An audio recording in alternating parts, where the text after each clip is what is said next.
let's dive in. Welcome to Unhidden, Disability Histories in Our World. I'm Alex Green, and I'm joined today by Brian Parsival, a filmmaker and professor at the Mass College of Art and Rhode Island School of Design, and a longtime partner in this work to explore a lot of the hidden history of disability in the United States. We've set up shop here today at the Museum of Fine Arts here in Boston after just seeing the utterly remarkable and harrowing documentary, Disposable Humanity. And we're very lucky to have some of the folks who are responsible for making that film here with us today, which is why we wanted to set up shop here. We're joined today from one end to the next by Steve Way, the executive producer of the film, Cameron Mitchell, the director of the film, and David Mitchell, for those of us who are geeks for this history, someone who, along with Sharon Snyder, has really written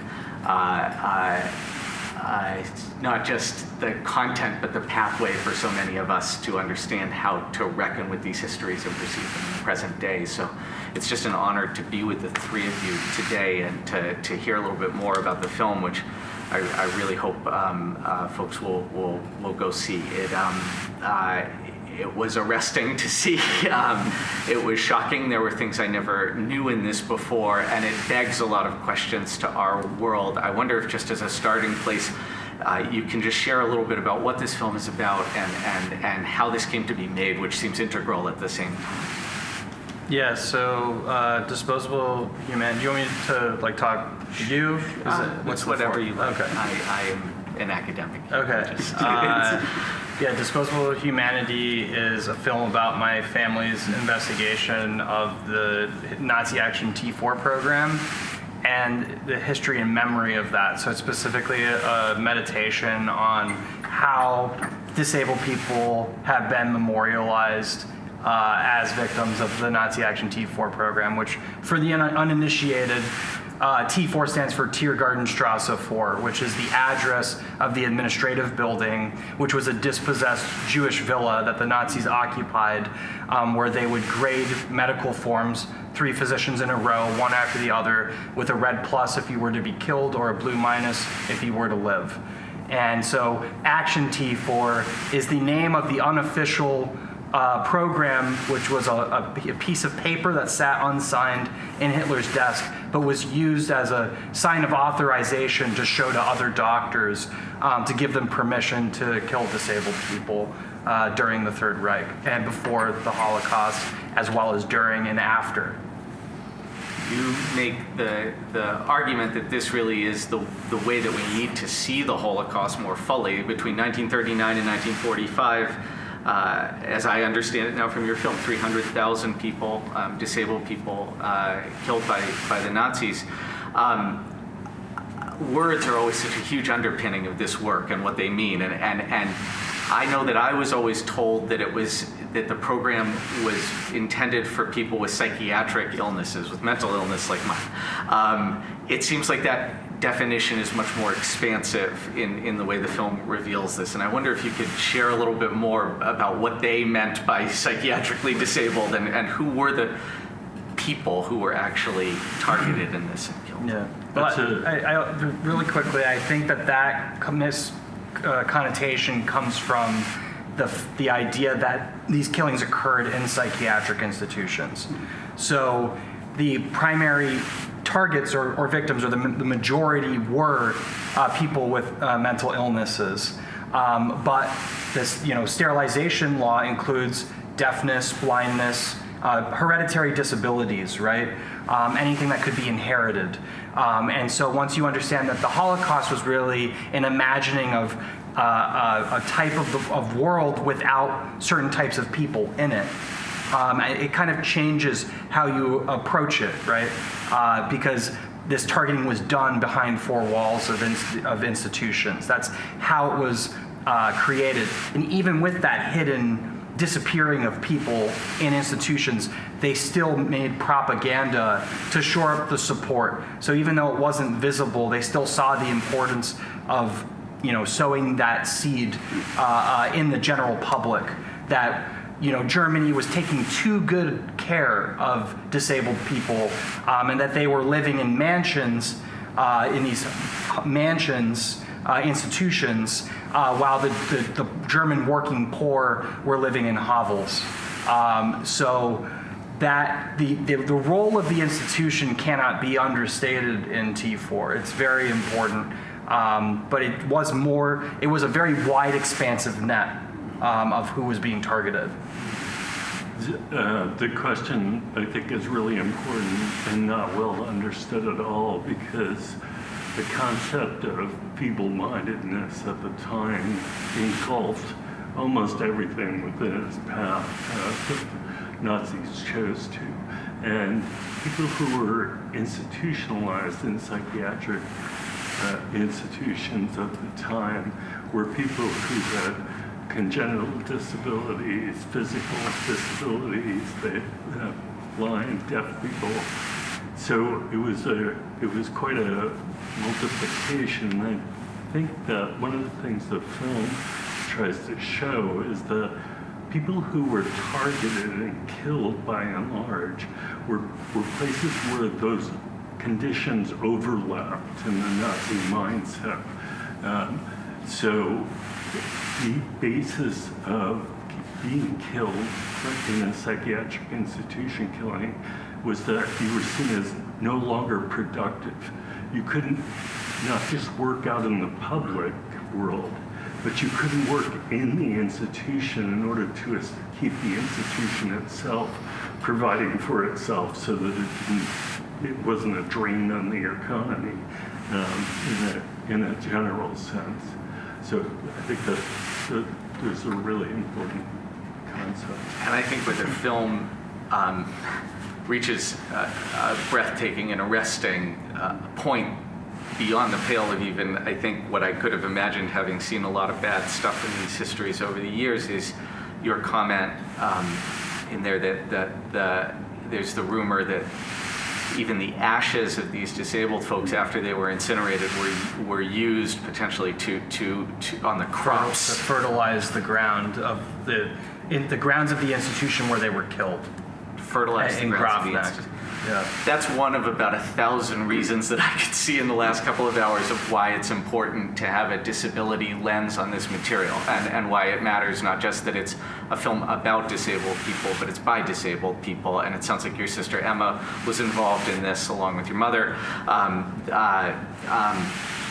I'd be curious from you, because there's so many intentional choices in crafting what this film is. Why does this need a disability lens? Where do we see it in this filmmaking when we go in and watch this? Yeah, well, because the story of T4 has been told as a cautionary tale to medical doctors. When we arrive at the memorials, the sites aren't envisioned for us. So you see that in the film, and it's why we include footage from my parents' film, A War Without Bodies.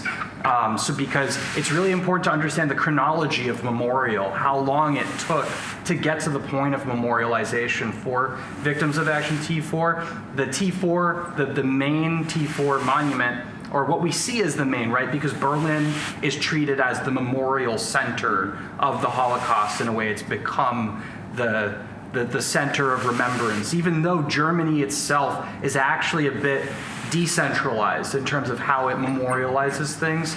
The Memorial to Murdered Jews is the first monument opened in the 90s, and then you have the T4 memorial opened in 2014. So disabled people are the first to be killed and the last to be remembered. That is the last memorial that's opened in the Berlin city center to victims. The actual act of visiting the memorials with disabled people is how the cinematography, I think, transcends a typical film. I don't think anyone has made a film that centers T4 solely. It's always treated as like an additional chapter, or if it's centered, it's a medical cautionary tale. So the reason there isn't a film like this out there is because when you bring disabled people to the memorial site, it adds this extra layer or this expansion of what the memorial is now about. And because we've captured that in a film, that film itself becomes a memorial in a way, and it becomes not just a memorial to that one site, but to all 6, because that was the goal going in. I turned to my dad after I graduated college with all my film skills and visual anthropology skills, and I was like, the first feature film I want to make is I want to go back to Germany and expand on your film where we went to Bernburg, the one site, one of the 6, and there's Bernburg, Brandenburg, Hartheim, Sonnenstein, Hadamar, and what's the 6th one? Yeah, Pernis. No, I said Sonnenstein. I always forget one. That's the rule. Brandenburg, Bernburg, yeah. And so going to all 6 was about, because everything's so decentralized, putting it all in one place, because a disabled person couldn't possibly visit all of these without a lot of support and a lot of intention. And so and then on top of that, they would arrive and find that the environment wasn't necessarily made for them on top of all of that. So the film is a way of welcoming disabled people into the history, guided by a disability perspective. And that's down to the how shots are framed. A lot of it's roaming gimbal and that is from I would say like a wheelchair perspective. It's different than how you would see these buildings standing up. It's very beautiful and different. So quite literally, the physical framing of the camera is different. Because I'm tracking with my sister or my father who are approaching the sites in manual and power wheelchairs. And it's also an active history like Landsman's show. It's meant to take you actively into the investigation and not be passive in its telling. Because it's very much, like while you're finding out, we're finding out, right? So the film very much plays that thematically. One of the things that I think is significant about T4, and this is why we use Landsman, but it's really the inverse of Landsman's approach, is because Landsman has very moving testimonials, really kind of backbone of Holocaust studies, and empty spaces that are neglected, overgrown, no one's paying any attention to them, so they're not active memorials in that sense. In T4, there were no survivors, so there's no testimonials. You can't go out and get disabled people's perspective, what happened to them during the Action T4 program. So our film is very much similar to Henry Friedlander's book, The Origin of Nazi Genocide, in the sense that it's architectural. It's about these spaces that still exist. They're many of them are still quite pristine in the way that they're kept. If one can keep up something pristine and call it that's in a basement. That we try to tell the story through the architecture. What did the architecture tell us about that experience? That was actually one of the things that struck me most powerfully about this film. And it integrates with the cinematography, the sense of space. So, what you mentioned, Cameron, bringing the gimbals down from the perspective of someone in a wheelchair experiences the space very differently than someone who's just standing taller and walking through a space. It also speaks to some of the intentionality behind the architecture, which is meant to be quite imposing, and quite dominating. And I think one question I have connected to that is, I do a lot of filming in abandoned institutional spaces, and something that always strikes me is genius loci, the spirit of a place. And it's the cinematographer's job to translate that spirit into something that an audience can actually sense palpably. And so in addition to your idea of bringing the gimbals down from a wheelchair perspective, there were a lot of very powerful moments of just simply camera movement through architecture that gave us that sense of a place of spirit. I'm curious, Yeah, and it's a really good point, and also I would say it's kind of like the absence of architecture too, because at Grafneck and in the case of Brandenburg, there was a barn that was built. That was the gas chamber at Grafneck. So the yellow castle-like building you're looking at was potentially used as an administrative building on the grounds of Grafneck. And then at Bernburg, it was destroyed, which is very interesting to think about because most of these sites are actually preserved. So like Hartheim, for instance, when the Americans arrive and liberate it, it's disguised as an orphanage. And very hastily, it's not done well.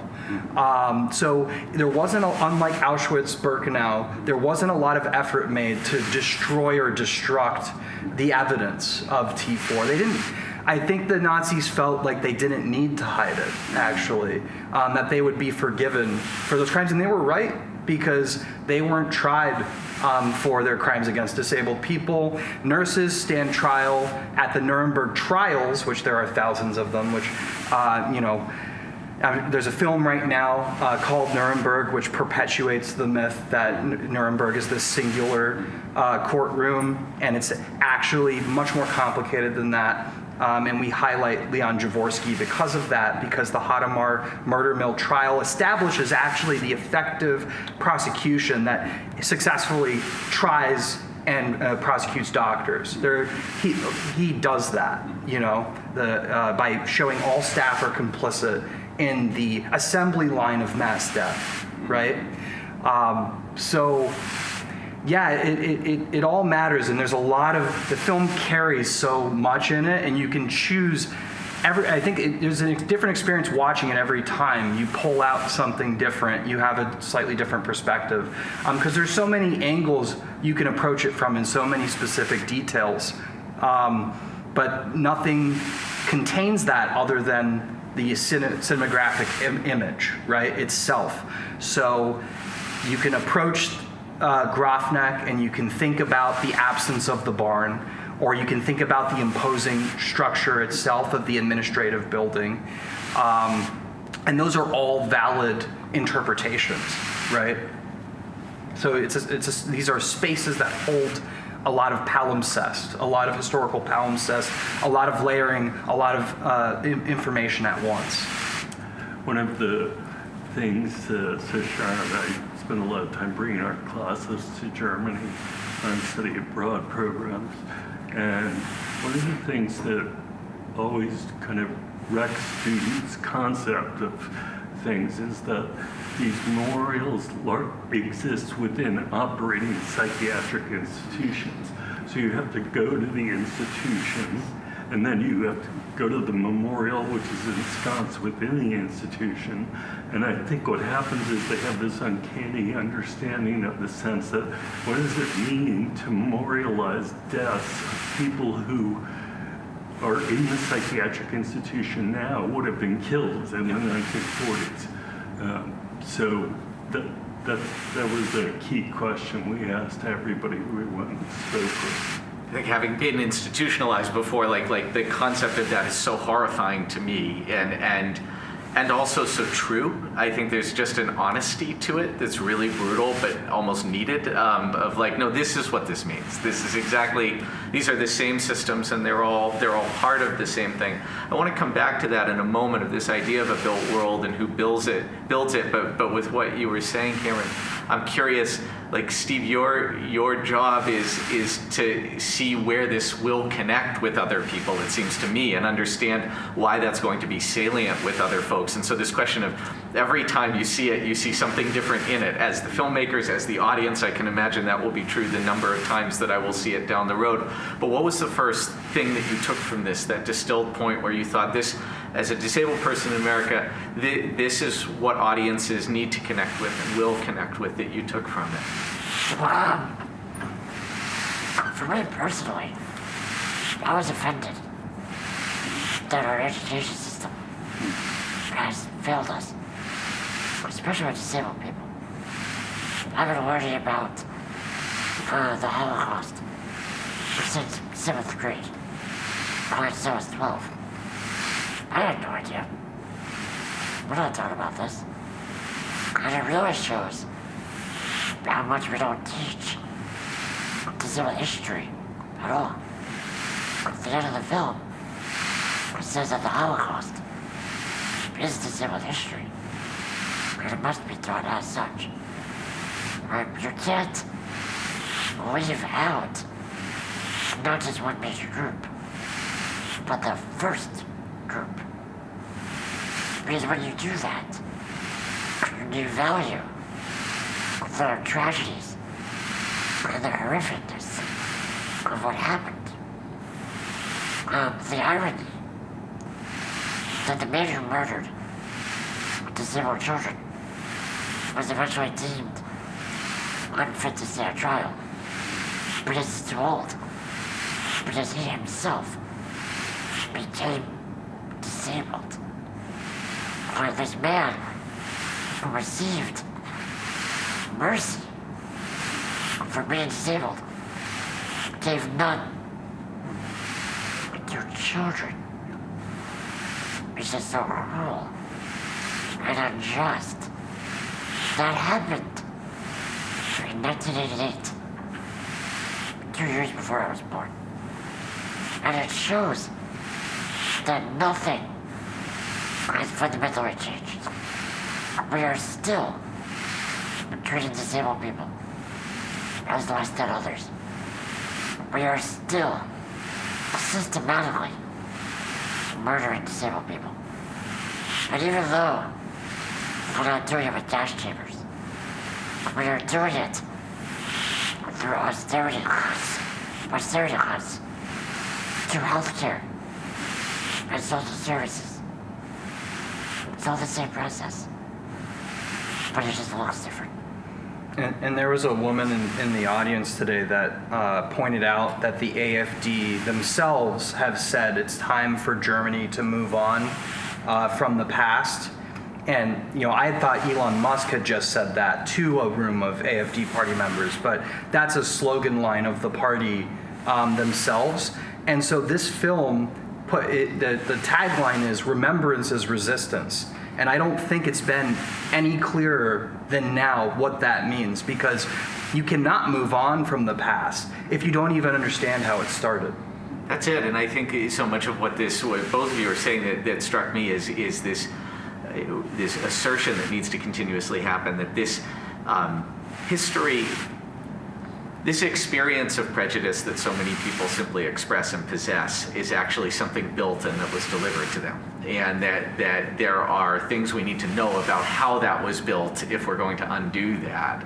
That the austerity measures go back to the mention in the film of World War I also, and the austerity measures there, and that you draw this through line of proof, of actual proof of a connection between the United States and this, of the rise of this in the 1930s in Germany, of how close we came in the States, of its full prosecution and expression in Germany, and that carries through erasing the evidence of it afterwards in very systematic ways.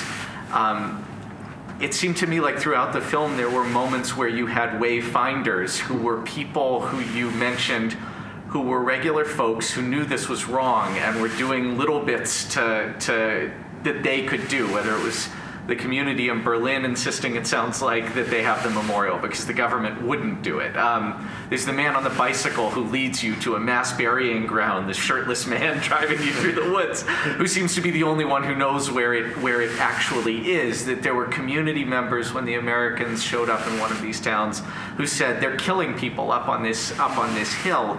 And at the same time, there was this deep sadness in the film, it seemed to me, where the people you encountered who went looking for this history and found that their families were trapped in it felt a sense of guilt, that they expressed a sense of guilt as though they were the guilty party somehow for not having known this. And I guess it gave great question to me of why it is, if you have any insight into why they feel, even though they seem like victims to me, that they're the guilty parties in this. I don't know, you've sat with so many folks who seem to have experienced this. Why are they carrying the guilt when they're the victims?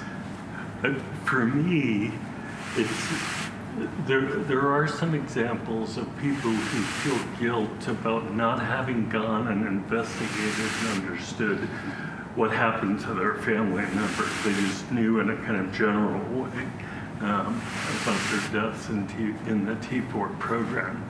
But for me, what I find amazing is that 4 generations later, people cared enough to go back and find out who in their family was killed, why were they killed, anything they could find information about, like you were saying, you know.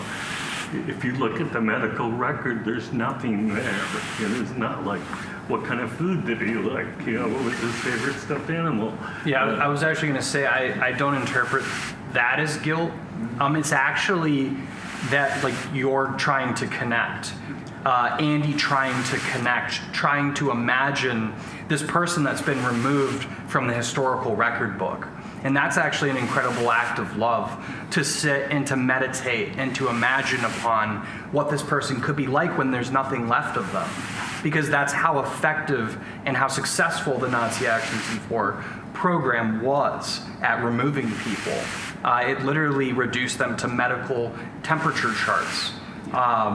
You know, and in York's case, all he has is a photo of Alois in darkness behind a log. Because he was an afterthought in the composition of the family portrait. So it wasn't even just the Nazis, it was the family records themselves. And that's like an extra layer. There's this family stigma, right? Andy has to fight through that as well. There's parts of the family that don't want the story told. And so in fact, I'm not even sure if I'm supposed to say this or not, because he doesn't really talk about it, but those photos of Amelia Rao's wedding, they're printer facsimiles of the photos, and he could not get us the negatives. Like, we couldn't scan the original photos because they were held captive in another family member's house where they don't want it investigated. You know, one of the things that impressed me so much about the film are just some of the filmmaking choices, you know, that you made with both lens and sound design. And kind of to tie a couple of these points back to the filmmaking, one thing I really appreciated on a poetic level was your use of shallow depth of field and kind of snap rack focuses. You know, because the shallow depth of field allows you to only focus on a slice of information and hide so much in plain sight. So it was really interesting to see focus sliding across documents, because they're hidden, you know, and you only get a little bit of information. And you did it in a few places too, in buildings. But then tied to that, I thought you gave a really fascinating voice to the documents themselves with the sound mixing. They were loud, they were crispy, they crackled. You know, they had a voice that could not be articulated in human words any longer. So I thought those two techniques were really beautifully integrated into this story. Yeah, thank you. That was about the fragility of the documentation itself. So the idea that Andy has this photo of Amelia in an institution, and interesting, and it's a photo of her in the woods, which you know that was a very rare photo. But when you show it in a film, it becomes the only representation, right? So how do you make sure that nobody leaves with this idea that institution was summer camp?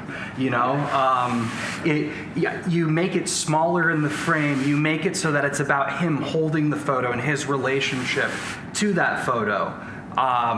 You know, so there, you know, I have a conflicted relationship with, you know, like Ken Burnsing photos, you know, and so I was just looking for different ways to break that convention and to show the documentation in different ways that like made it come alive, as opposed to just being a flat 2D, you know, photo on a surface that was scanned, right? Because that's really what's left, right? That's what we have to find, and it's not much. So creating that feeling was really important because that's what it felt like, going through it. I'm glad you brought up Ken Burns, because I've also done quite a lot on PBS documentaries over the years, animations, and what really stood out to me about your piece as being very special was the intensity of it, especially, I would say, the first hour. The editing was just so crisp, and moving from one camera angle on an interview to another, and then every single photo, every single document was given its own character. It's like you actually were paying attention to what's in these documents and what's in these photos and what's your opinion about them, as an artist. Whereas in most PBS documentaries, here's the document, here's the photo.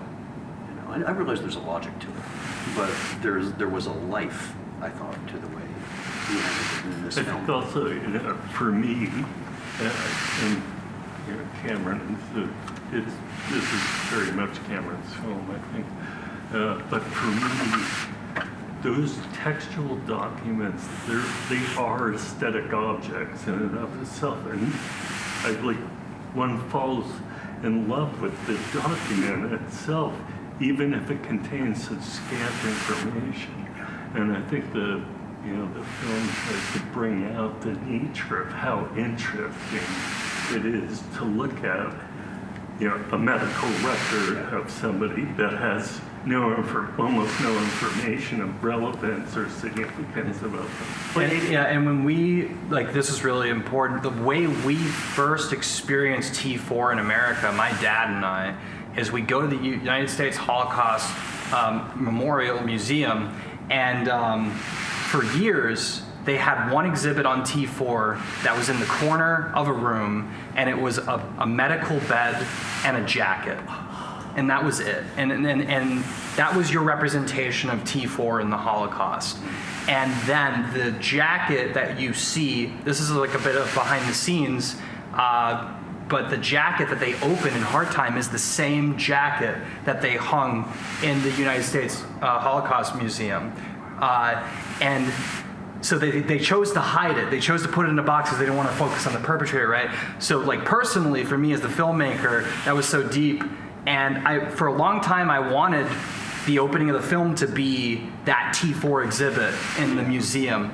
But because of the narrative and, feature films as a limited format, it just made more sense to open with the train to Auschwitz because that carries the inaccessibility of the world in it.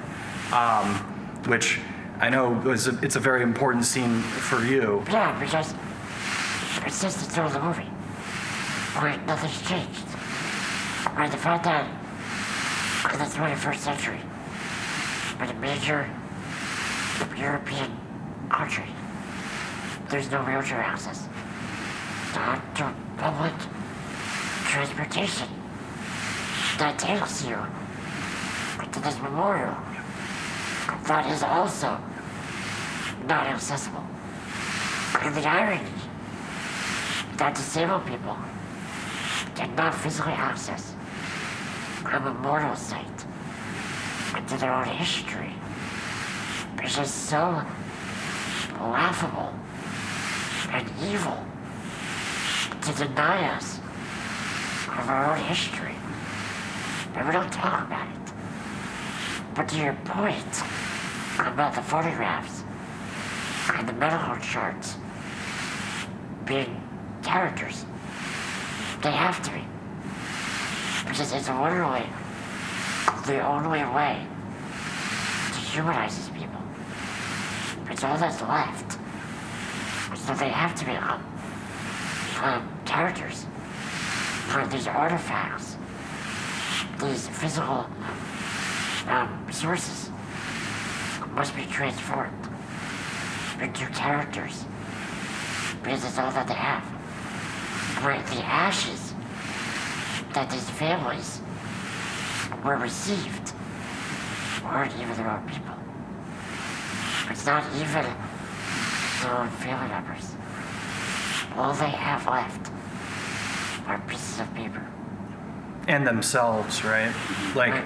So the interlocutors become the historians and the family researchers who themselves become historians too. They may or may not. You know, York happens to work in the Jewish Museum as an archivist, so he has experience working with these documents and pulling stories out of them. But in Andy's case, it's his mother that puts together a binder of Amelia Rao's documents and starts the familial research process, right? And so it's funny, there was a critic who referred to them as talking heads in their review of the film.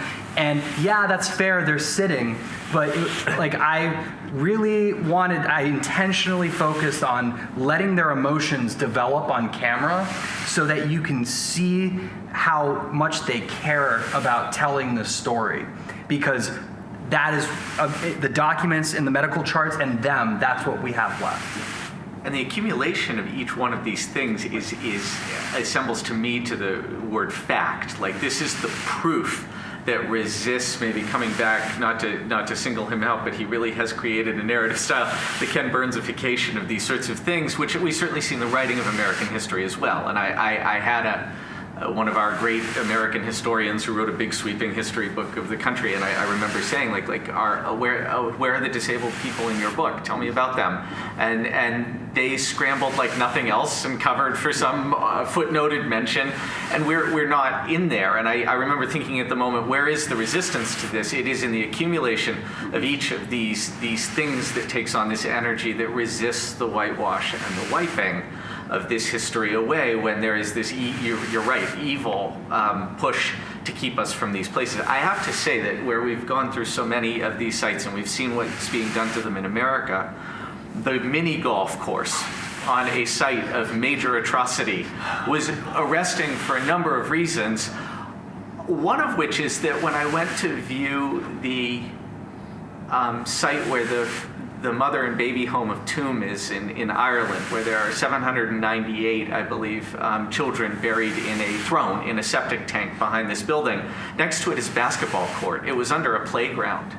And when I look around the United States, the main site of atrocity in the town where we live, west of Boston, which was one of the foremost institutions in America, is now a largely inaccessible and falling apart accessibility park for children.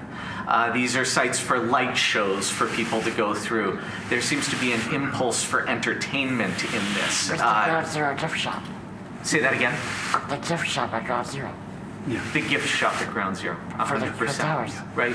This. Or, and that's what I think is so powerful about Andreas's gray bus monument in the film, is he's playing with that idea of upkeep, right? He made it movable so that as long as governments want to move it, as long as people want to put money into it, it can be moved. And that front and center is that idea that remembrance is upkeep. Is it a never-ending story? He quite literally asks this question, because I think in part as an artist, he's pointing out that it needs to be, right? And so that's what is so arresting about the Gray Bus Memorial, is this idea that it actively puts forward, I'm meant to be moved, right? In the place that Alex referred to in Waltham, the Walter E. Fernald State School, was founded in the eugenics movement. And this was the institution for idiotic and feeble-minded children.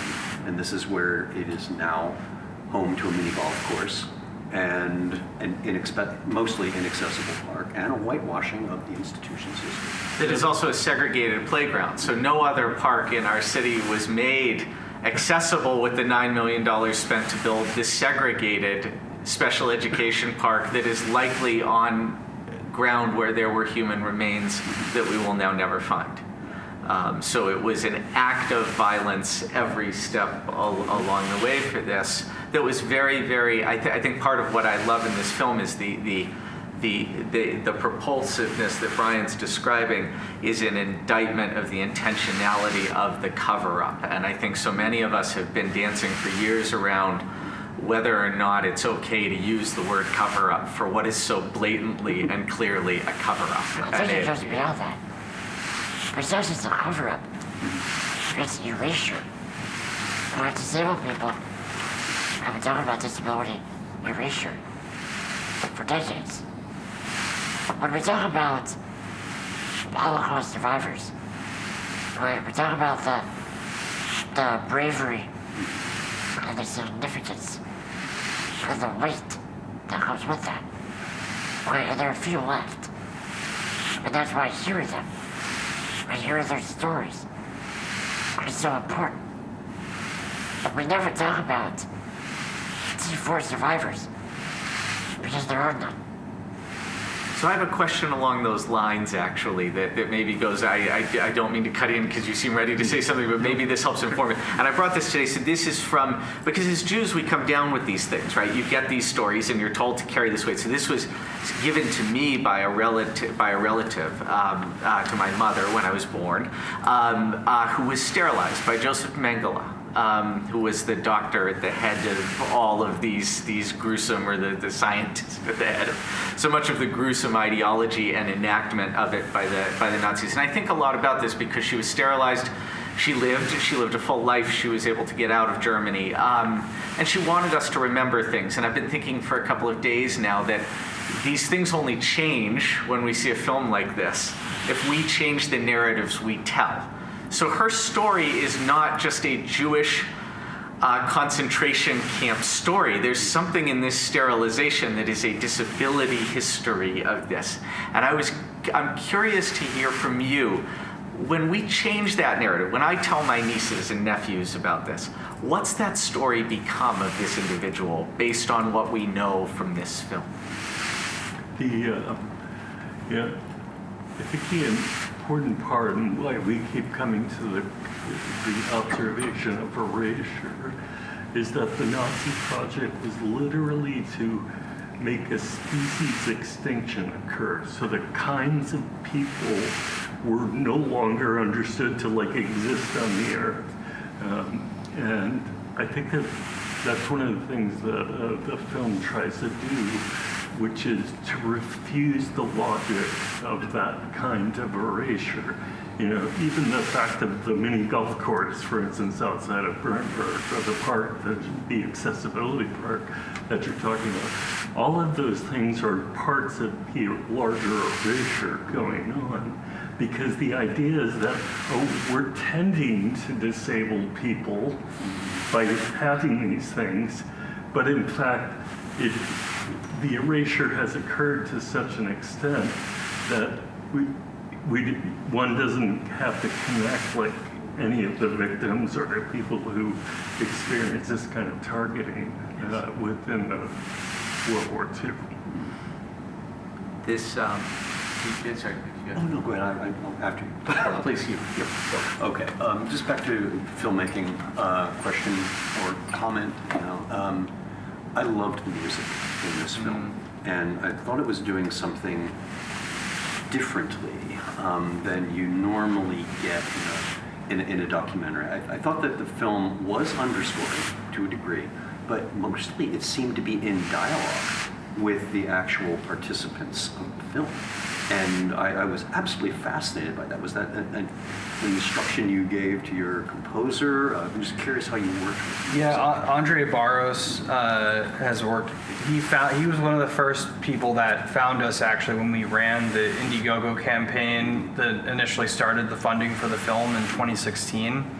And I was so blown away by his work and how human it was, how much empathy was embedded in all of his recordings. And I remember we had a conversation where we talked about the breathing of the instruments, the bowing of the stringed instruments, and how recording that room sound was just as important as the actual instrumentation.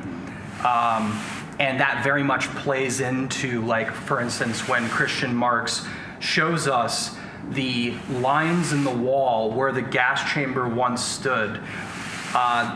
For me, it's a very powerful scene because it comes off of him saying the most powerful statement of the film, which is, here on these first days is where the final solution was founded, here in Brandenburg an der Havel.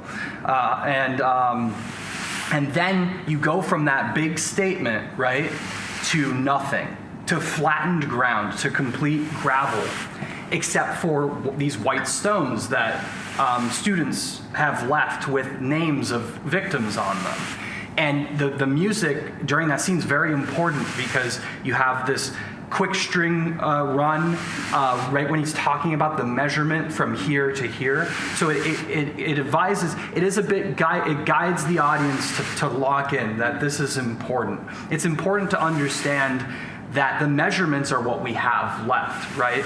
And then it eventually ends, the strings resolve on the finding of the white stones. So thinking about that negative space and really contemplating it versus tuning out to it potentially because there isn't a physical visual representation on screen other than what's absent. And the music almost seemed to be asking questions. You know, when someone did not have an answer, it was almost like usually strings, or what was in my memory, would kind of respond on kind of a minor up note that left the thought incomplete. I really like that observation. I think it's really important because it strikes me as well, in the sense that you would tend toward, in a kind of traditional documentary, to be very maudlin in the music. Yeah. You know what I mean? This is about death, and we almost, feel terrible about death. But Andre's score is really an act of participation in the film and the meaning of the film itself, and that's what I love about it. I mean, I think it's very moving in that sense. It's funny because I remember like Louis Messiah and at Scribe Video Center in Philly, instructing us as young visual anthro filmmakers not to use music beds. And then I think about Dogma 95 and the ruling to only use diegetic music. And there's just so much more of a world in the film with the orchestral. There's an hour of live orchestral score in the film. And I really pushed Andre for more. Like he would give me 20, 30 minutes at first, and then I'd be like, but this scene. And he'd be like, oh, but like this scene? And I was like, yes. And then he would go in and wait. A few days later, I'd hear back from him, and he'd have the interpretation, So I was really, like, we worked together, but I was also pushing him to find the feeling embedded within scenes that you might not expect them to be. They're scoring under interviews, they're scoring everywhere. And it's all reactive to what's being said. And so important in those interviews, back to the way you were describing, allowing people to fully wrestle with these things in front of the camera, because their interactions and their responses to what they're feeling are new and they're so much more honest than anything I'm used to seeing, where someone smiles uncomfortably when they're in pain or when they're reflecting about something sad, not just smiling when they're happy. Back to your point of the stock kind of things that are supposed to slot like blocks, the music seems to allow for them to be fully themselves that way, which is there's a rhythm, there's a melody to a lot of the way that they speak, and some of the subjects were uncomfortable speaking in English too, because German was their first language, but I think they all did a fantastic job. Obviously, we did 40 interviews. We had 40 different subjects that we had to choose from, and we picked the strongest,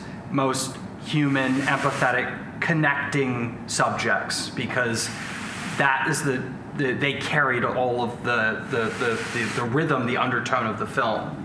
It is rhythmic. The camera movement is rhythmic. The score is rhythmic. It's about moving along and never stopping. Never giving up.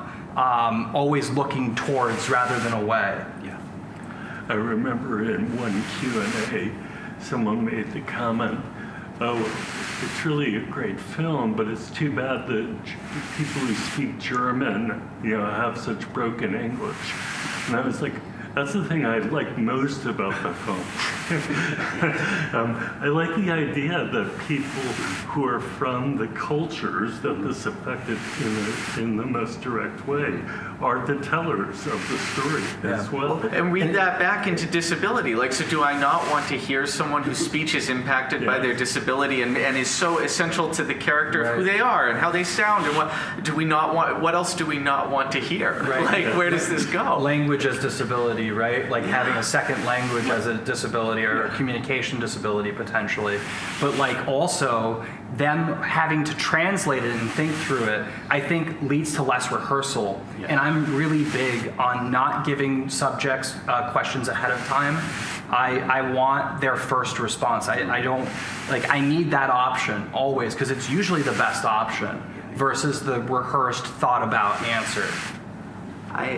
You've been incredibly gracious with your time, so I want to just round out with a couple of questions about where this goes in terms of disability filmmaking. You are a team that has, what's been so wonderful about this conversation is I think people will get to see the craft and work that goes into making something monumental, both for confronting a massive myth that we've been sold that is not true and needs to come down, and the work that it takes to do that, and the art that goes into that. And I'm curious what the blocks are and where else these stories need to be told. And I'm also conscious that for many folks who come to this newsletter and read this stuff and watch this stuff are disabled ourselves, and there's a non-disabled audience that needs to take a message from this without question, but there's a lot of us who wonder what we can be doing with this as disabled people. And I'd be curious if there's a message for those folks that you have about what to take from this and what to do with that. I think would be an incredible grace if you can. I was telling Cameron. Let's get Steve in there real quick. Sorry. Oh, no. Thank you. I love what you said about buying into a myth, buying stories that are not true. I believe that disabled people have done that for decades. We've bought into the lies perpetuated by society, who designed this world not for us. The lies that we are less than non-disabled people. The lies that we are a burden. The lies that we are inferior and not capable or worthy of love and affection. That is this movie. Where because these people perpetuated the myth that we were living lives we were not worthy of.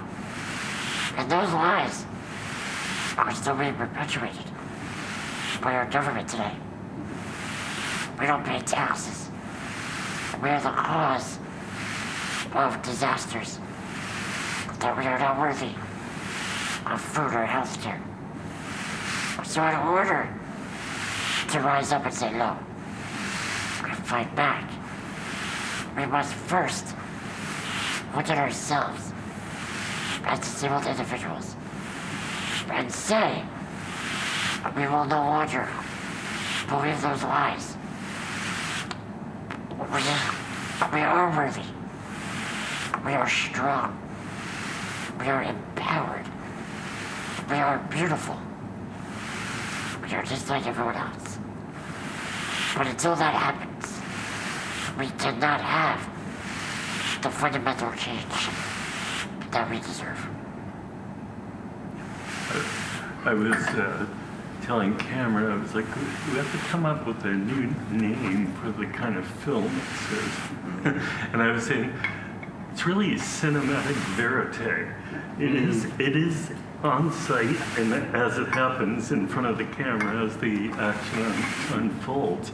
But at the same time, we really wanted it to be a film that looked like a fiction film with a budget, that was significant, that you wanted to watch as an aesthetic object. And I think that's what Cameron brought together, those two pieces that usually don't coexist together, but coexist in the film. Well, I think it's interesting to think that most cinematographers, working cinematographers out there that have their work distributed are able-bodied. Yes. The vast majority. And they are also the union members. Yes. They're the ones working on the tiered union features and TV shows. Or maybe they have a disability, but they don't think of themselves as having one, or I've had conversations like that too with crew members. This is a type of film that needs to be made, and it can't, it has to be in some aspects limited by disability, but also expanded by it, right? Embraced. Yeah, and embraced, because you don't have access to every angle, every frame. Depending on your type of disability. Also, your disability informs how you look at something, right? And so you need disability-forward cinematography, quite literally. So that's something I hope that the film opens up as a dialogue, the offering there, the potential to expand cinematography and how we understand it, beyond just Hitchcock's lensing of Rear Window or something, where we're moving all the walls and you can put the camera anywhere and wherever, everything's a possibility. To actually playing in this more limited sandbox is more interesting. There are rules and restrictions here that make the shot more interesting. It was a bit uncomfortable for me, including some of these less stable shots, but they were important because, I might have been in a train and I had just a DSLR in my hand and not able to stabilize it. I also have a back condition, so I can't hold the camera in a certain position as long as another operator unassisted. So the gimbal is an important part of that too. Although back then it was a Ronin 1, which you have to hold out in front of you like this. And if you have post-traumatic spondylosis like I do, your back starts giving out pretty quickly. Unless I would actually hold it lower like this and keep the center of gravity close to me. And that was like my accommodation to how I did the shot, or to get the shot. So I want us to think about things like that. I want cinematographers to think about things like that. And then to what the film is, or what is this, where do we go from here? What stories can be told? I think the answer is in every facet, every aspect of history. But I think, where do you start? One of the most told histories, mass atrocities in human history, where disabled people have been removed from the equation. Because you start there with a history that everybody thinks they know, and then the uncanny that Susan Knittel talks about becomes what you see the history through. So what starts as familiar becomes very unfamiliar by the end, and you start seeing through the lens of the uncanny, right? So that's what I hope the film does, and it gets us to think about things from a disability perspective in that way. In the weeks and months ahead, where can people find the film? Well, so the film's showing online through Boston Jewish Film Festival from November 17th through 19th.